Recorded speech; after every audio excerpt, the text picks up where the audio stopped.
باللہ من الشیطان الرجیم بسم اللہ الرحمن الرحیم۔ عزیزان گرامی، ماہ مبارک رمضان کے سلسلے میں کچھ نزول قرآن کے تعلق سے، کچھ آیات قرآنی کی تفسیر اور اس کے اثرات کے تعلق سے، کچھ سورہ قرآن کی فضیلتوں کے تعلق سے، ان کے بیانات کے تعلق سے، یہ آپ میری تیسری تقریر سماعت فرما رہے ہیں۔ کل جو میرے احباب مجھے دیکھ چکے ہیں یا سن چکے ہیں، ان کے حافظے میں یہ بات محفوظ ہوگی کہ ہم نے یہ عرض کیا تھا کہ سورہ فاتحہ قرآن مجید کا پہلا سورہ ہے، اور یہ وہ سورہ ہے کہ جس میں اتنے اسرار و رموز پائے جاتے ہیں کہ اگر ایک ایک رمز بھی کھل جائے تو اس کے بعد انسان کی زندگی گزر جائے اسی رمز کے سہارے فکری ترقی کرتے ہوئے، معرفت کی راہوں کو طے کرتے ہوئے۔ علم اور معرفت یہ دو لفظ بڑے اہم ہیں، لیکن جب ہم اردو میں اس کو اور آسان زبان میں کہتے ہیں تو علم کے معنی ہے جاننا اور معرفت کے معنی ہے پہچاننا۔ انسان دوسرے انسان کو یا کسی چیز کو جانتا ہے، پہچانتا کم ہے۔ جہاں معرفت بڑھ جائے راہوں میں، وہاں رمز قرآن خود بخود کھلتا چلا جاتا ہے، اسرار قرآن خود بخود کھلتے چلے جاتے ہیں۔ قرآن آپ کو صرف ایک مقام کی سیر نہیں کرواتا، آپ کو پورے کائنات کی سیر کرواتا ہے۔ کوئی خشک و تر ایسا نہیں ہے جسے ذات واجب نے تخلیق کیا ہو اور اس کا علم قرآن میں نہ رکھا گیا ہو۔ بات صرف اتنی ہی ہے کہ ہم اس تک پہنچیں۔ بڑی عجیب بات ہے آج کی تقریر میں چاہتا بھی ہوں کہ آپ اس طرف تھوڑی سی توجہ فرمائیں کہ سورہ آل عمران جو ابھی اس سورہ بقرہ کے فوراً بعد کا سورہ ہے، تیسرا سورہ، پہلا سورہ سورہ فاتحہ، دوسرا سورہ سورہ بقرہ، تیسرا سورہ سورہ آل عمران۔ سورہ بقرہ کا نام بقرہ اس لیے ہے کہ اس میں گائے کے تعلق سے ذکر ہے کہ اس کی قربانی کیسے دی جائے، اس کا تذکرہ تفصیل سے ہے۔ بقر کہتے ہیں گائے کو عربی میں، اور اس طرح سے سورہ بقرہ ہے۔ آل عمران کا نام آل عمران اس لیے ہے کہ اس میں آدم کا تذکرہ ہے، نوح کا تذکرہ ہے، ابراہیم کا تذکرہ ہے، اور آل عمران کا تذکرہ ہے، تو اس سورہ کا نام آل عمران ہے۔ آل عمران دراصل نصرانی ہیں، یعنی عیسائی ہیں، اور موسیٰ کی امت سے تو آپ واقف ہیں، بنی اسرائیل۔ وہ تو اس سورہ کا نام آل عمران اس لیے رکھا ہے کہ اس میں تمام تر ذکر آل عمران کا ہے۔ میں کل کی تقریر کے آخری الفاظ میں یہ عرض کر رہا تھا کہ دین کی کوئی جغرافیائی حدود نہیں ہے کہ یہاں سے یہاں تک دین ہے اور یہاں سے یہاں تک دنیا ہے، ایسا نہیں ہے کہ یہاں سے یہاں تک دنیا ہے اور یہاں سے یہاں تک، بلکہ انسان کی اثبات و نفی، ہاں اور نہیں، اسی پہ دار و مدار اور مدار و قرار ہے دین اور دنیا کا، کہ اس کی ہاں اور نہیں اگر اپنی مرضی کی تابع ہے تو یہ دنیا ہے، اور اگر مرضی مولا کی تابع ہے تو یہ دین ہے۔ یہی زندگی ہے، یہی شب و روز ہے، یہی صبح شام ہے، یہی لیل و نہار ہے، جس میں زندگی کے پورے دائرے سمٹ کے ایک جگہ ہو جاتے ہیں۔ بس انہی دائروں کے مرکز، اگر ایک مرکز سے وابستہ ہے یہ دائرے کا محیط،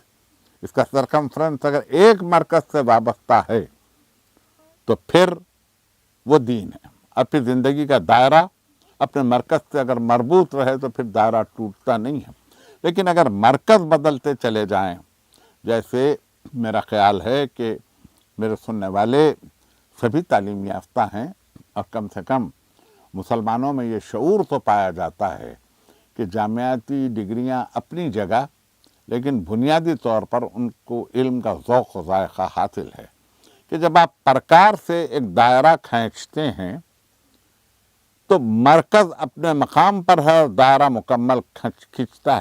اگر مرکز بدل جائے تو پھر دائرے کو کاٹتا چلا جائے گا دوسرا دائرہ، پھر کوئی چیز جگہ پر باقی نہیں رہ سکے گی۔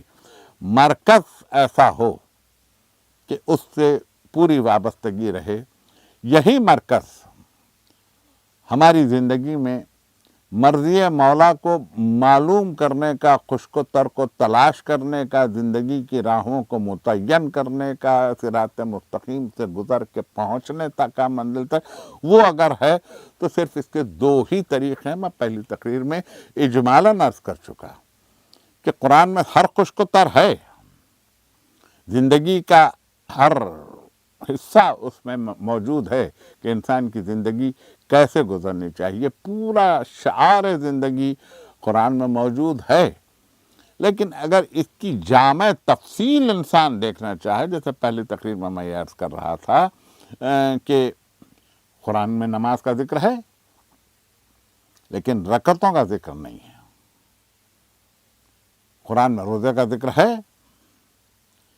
لیکن اس کی پوری تفصیلات نہیں ملیں گی، قرآن میں حج کا ذکر ہے، پورا سورہ ہے، سورہ حج پورا سورہ ہے، لیکن ارکان حج نہیں ملیں گے۔ ان سب چیزوں کو اگر انسان اپنی زندگی کا شعار بنانا چاہتا ہے، اس کے لیے ایک ہی ہستی ہے، احمد مصطفیٰ سرکار رسالت مآب، دانائے سبل، مولائے کل، ختم الرسل، رحمت ان پر، درود و سلام ان پر۔ ان کی ذات گرامی اگر نمونہ بن جائے تو پھر قرآن فہم میں بھی آ جائے گا، قرآن کی عملی صورت بھی دکھائی دے جائے گی۔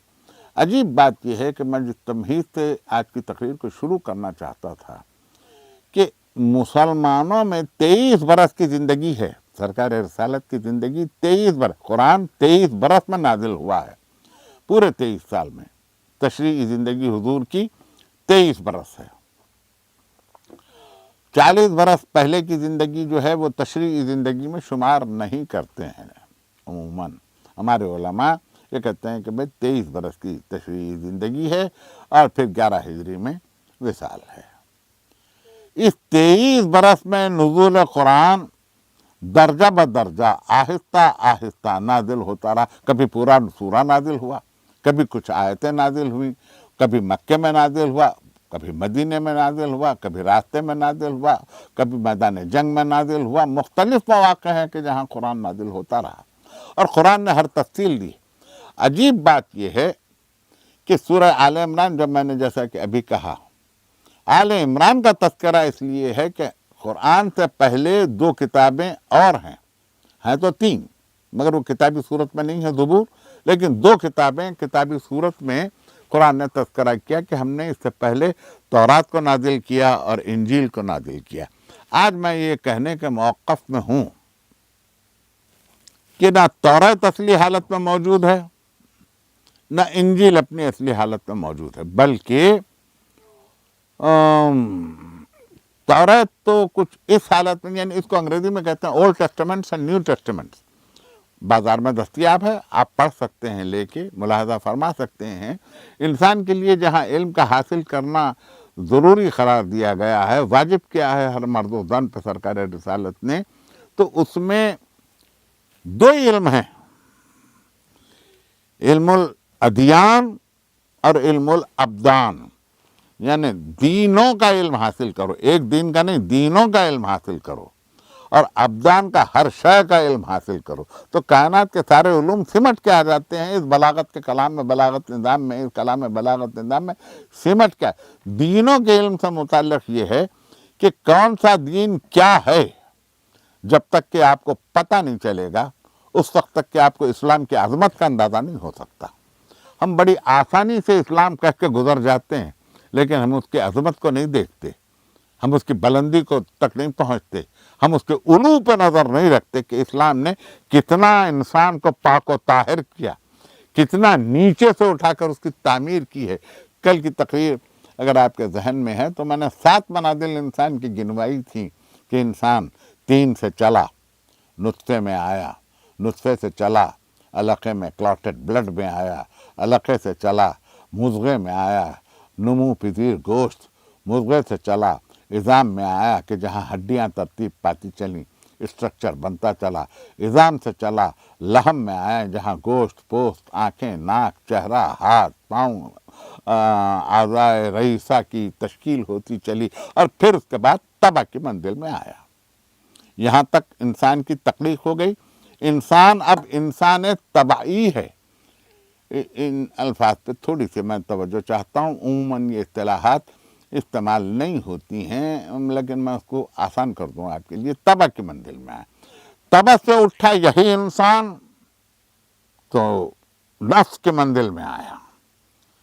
یہ نفس، یہ لفظ بھی اتنا پھیلاؤ رکھتا ہے، اتنا پھیلاؤ رکھتا ہے، اور ہمارے پاس تو ایک بلیغ جملہ ایک حکیم کا کہا ہوا موجود ہے کہ جس نے اپنے نفس کو پہچانا اس نے اپنے خدا کو پہچانا۔ یعنی آج نفس کا عالم یہ ہے کہ انسان سے اس کا اپنا نفس نہیں پہچانا جاتا۔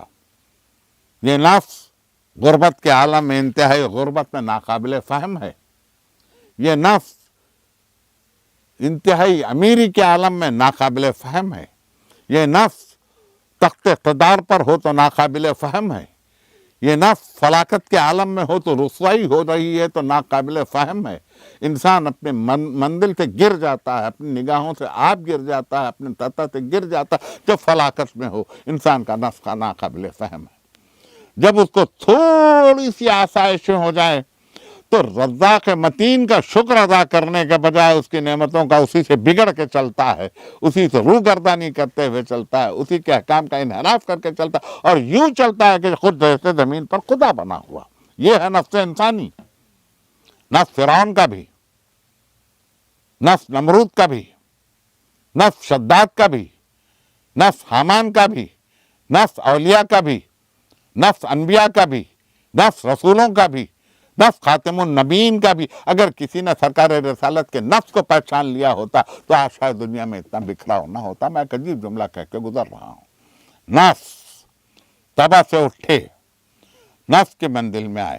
یہ موقع تو نہیں ہے، لیکن میرا خیال ہے کہ چونکہ میری تقریریں مسلسل ہیں، میں ایک کے بعد ایک چیز کو اگر طے کرتا ہوا چلوں تو ممکن ہے کہ آپ کی ترقی یافتہ فکر میری تقریروں کے لیے کچھ راہیں بھی فراہم کر دے اور ہم کسی منزل تک پہنچ سکیں۔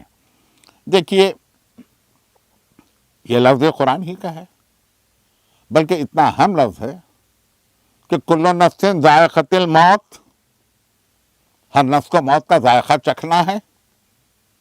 لفظ قرآن ہی سے اٹھایا ہوا ہے۔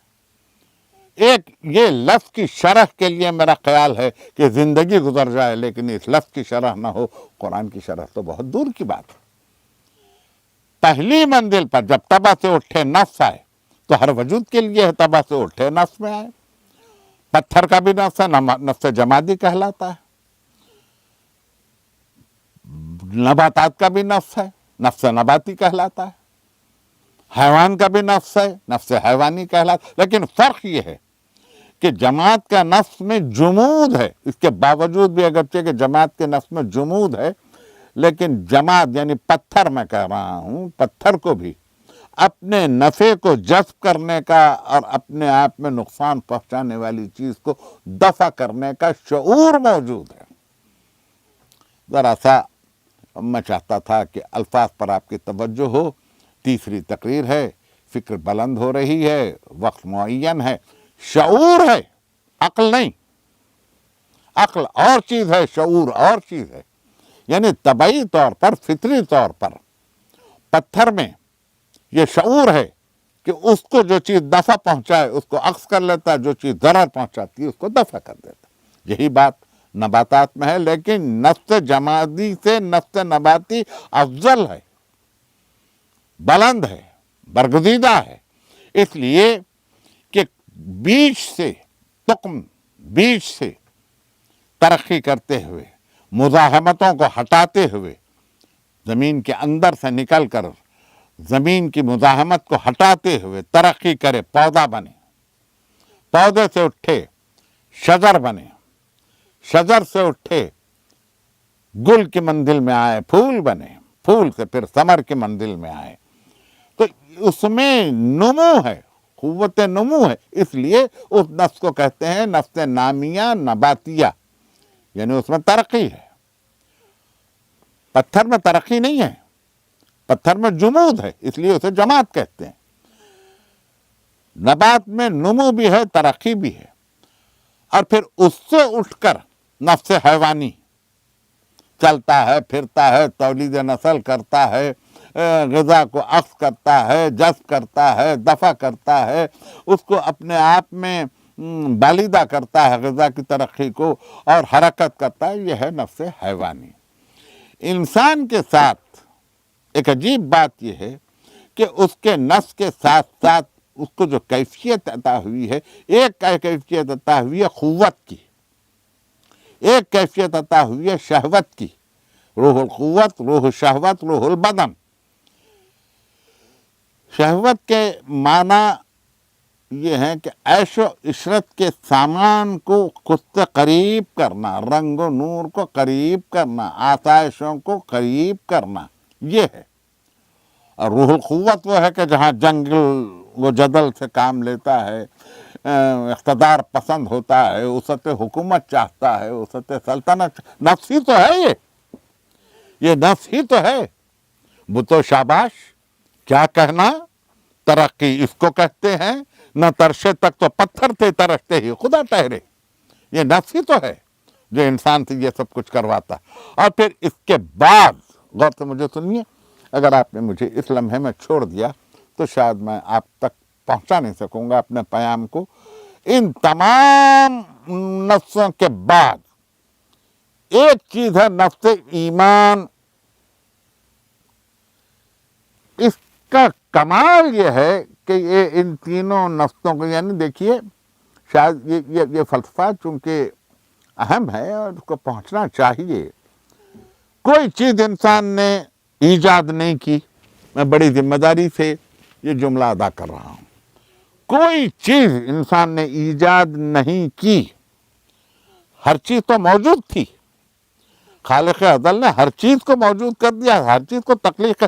انسان کا کارنامہ فقط اتنا ہے کہ اس نے اپنے علم سے اس کو دریافت کیا، پھر دریافت کر کے اس کو بازیافت کیا، بازیافت کر کے اس کو ایک دوسرے سے ملا کے اس نے جو چیز کو مرکب کیا ہے، وہ کہتا ہے کہ یہ میری ایجاد ہے۔ ٹھیک ہے، عرف عام میں یہ کہنے کے لیے بات ٹھیک ہے، لیکن یہ ایجاد تو خانہ ازل کی ہے، یہ ایجاد تو خداوند تعالیٰ کی ہے، یہ ایجاد تو رب العالمین کی ہے۔ اس نے یہ کیا،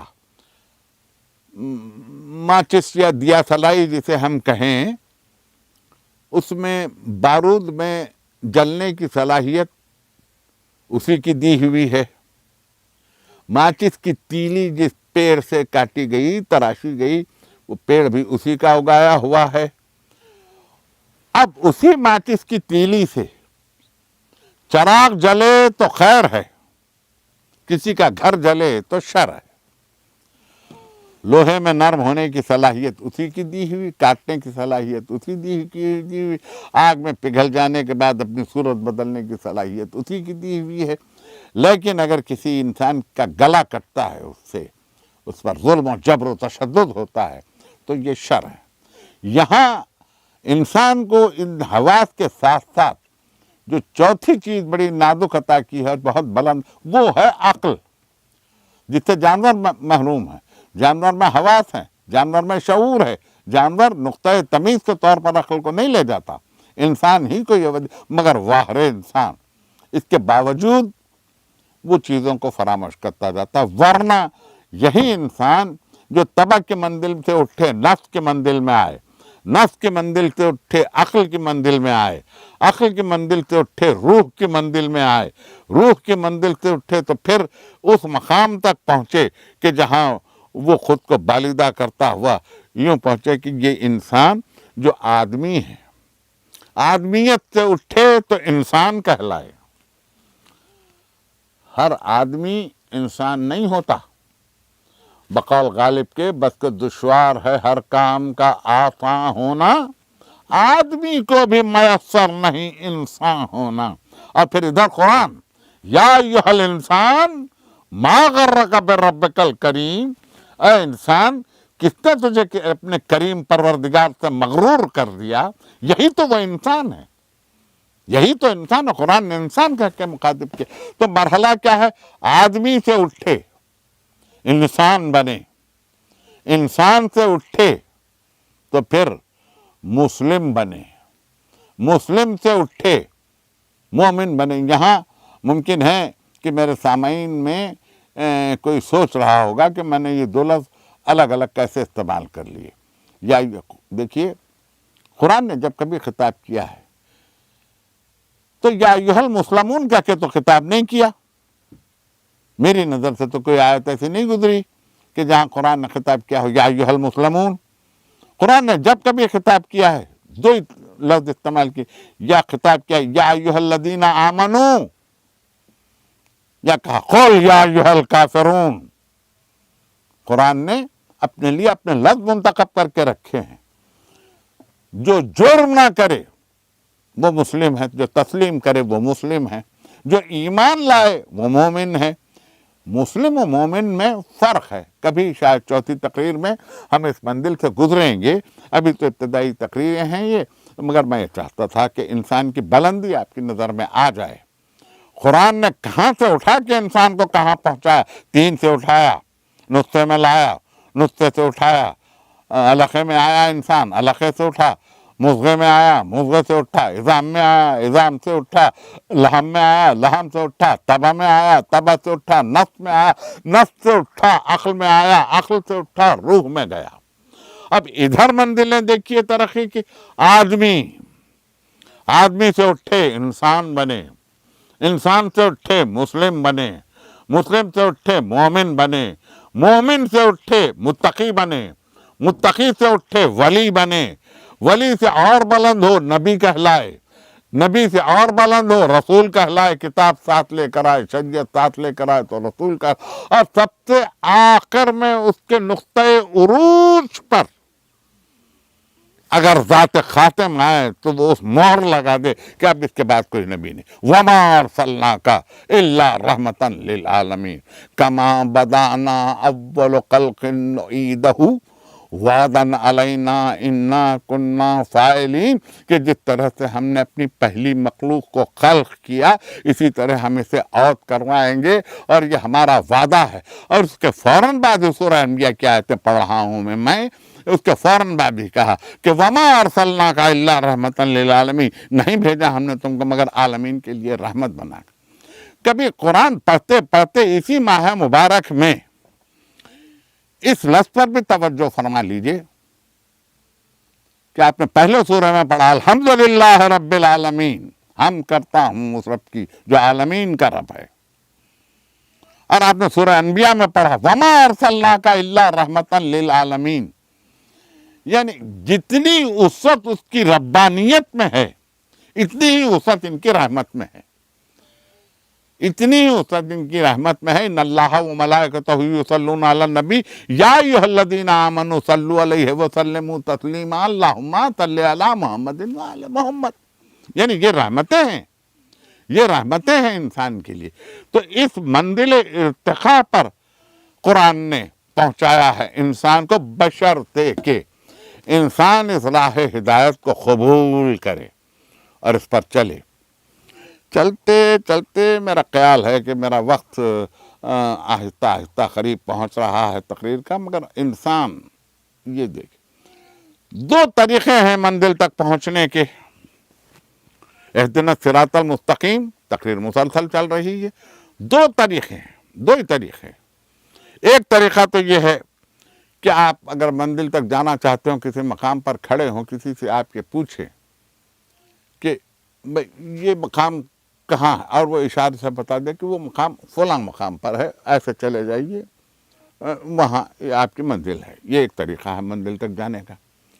دوسرے طریقے کو کہتے ہیں ایصال الی المطلوب، کہ آپ اگر راستہ جاننا چاہیں، منزل کا سراغ جاننا چاہیں، منزل کا پتہ جاننا چاہیں، تو جس سے آپ منزل پوچھ رہے ہوں وہ آپ کا ہاتھ تھام کے آپ کو راستے سے لے کے چلے، اور جہاں پرخار راستے ہوں تو وہاں آپ کے دامن کو الجھنے سے بچا کے لے کے چلے، جہاں ایسا ہو جائے کہ پتھریلی زمینیں ہوں، سنگلاخ زمینیں ہوں تو وہاں سے بچا کے لے کے چلے، اور استوار راستوں سے لے کے چلتے ہوئے جب منزل کے قریب پہنچ جائے تو جس تک پہنچنا ہے اس کے دروازے کی زنجیر در کو ہلا کے جب وہ برآمد ہو جائے تو اس کا ہاتھ میں دے کے یہ کہے کہ یہ تمہارے مہمان ہیں، یہ تمہارا پتہ پوچھ رہے تھے، یہ یہاں، اس کو کہتے ہیں ایصال الی المطلوب۔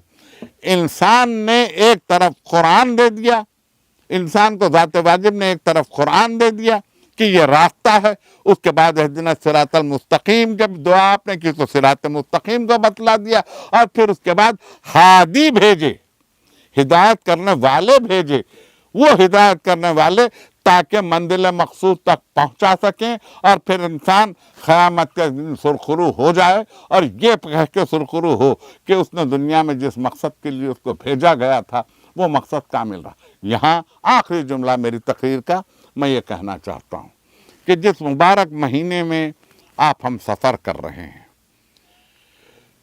باقی کے مہینے بھی ایسے ہی ہونے چاہیے جیسے یہ ہیں، لیکن وہ ہماری سعی ہے، ہماری کوشش ہے۔